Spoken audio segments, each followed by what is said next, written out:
Баршаңызға сәлем достар, сіздермен бірге Арай. Бүгін арықтауға арналған тауық етінен ПП кешкі ас жасаймыз. Калориясы аз, өте тойымды. Міндетті түрде жасап көрдіңіздер.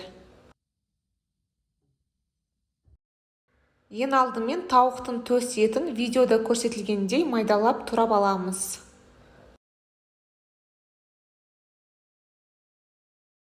Оның үстіне дәмі бойынша тұз, копченая паприка қосып жақсылап араластырамыз.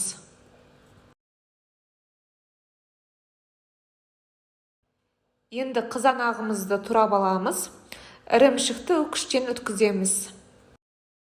Енді заливка жасаймыз.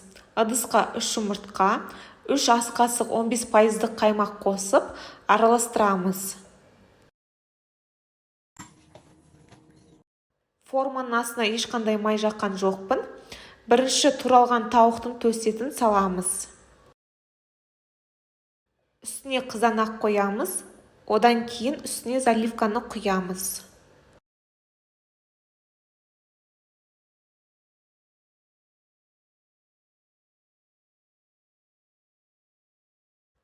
Үстіне ірімшікті сеуіп, 180 градуста 35 минут пісіреміз. Біздің жеңіл ПП кешкі ас дайын, өте оңай дайындалады. Достар, басқа да жаңа рецепттерді жіберіп алмас үшін каналға тіркелуді ұмытпаңыздар. Астарыңыз дәмді болсын.